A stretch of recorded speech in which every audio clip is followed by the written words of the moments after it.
Sanibonani ecosystem. Nansi enye indaba, isibonelo sokwabelana nomphakathi we-ecosystem. Ngaboma 8 ntambama ngithola lo mlayezo we-WhatsApp ovela kunombolo engingayazi. Lo muntu ungixwayisa ukuthi kube ne-oda lokungithumba bulala. Uxwayisa ukuthi ngiqaphele kusasa nakuqhubekela phambili, njengoba kukhona i-oda lokungithumba bulala. Ngifune ukuthola olunye ulwazi. Ngimbuze igama lakhe. Athi unguSizwe Xaba. Kodwa mangiya kwifoni ngiyoseva le nombolo ithi Nkosi.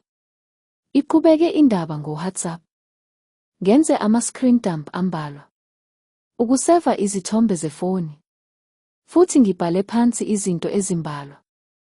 Ngemuva kwalokho ngisheke kwi-Truecaller le namba. Lapho ibonisa uWonderboy Wanda.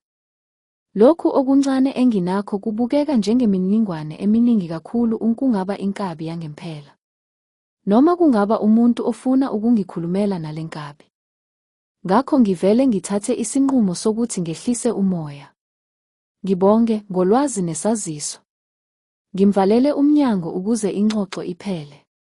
Ngicabanga ukuthi inhloso kwakuwukuzama ukuhweba imali kumina uma ngangithukile futhi ngavumela ukwesaba kuthathe phezulu. Noma ngabe besengikholwa ukuthi ayikho lento. Bazama ukungigebenga laba, ukungiqola. Ngabelana nga-uploada konke engikutholile kuhlelo lwami lwe-ecosystem app. Futhi ngahlanganisa isifinyezo esifushane i-recording yokuthi ngicabanga ukuthi kwenzekani.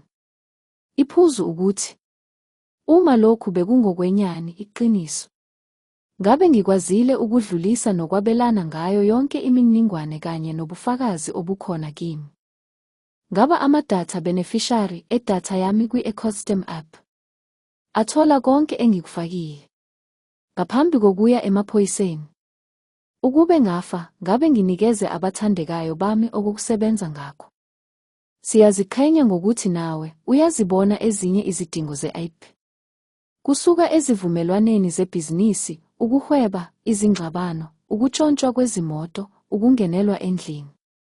Nje, kufanele sithathe isinyathelo sokuvikela thina kanye nalabo esibathandayo.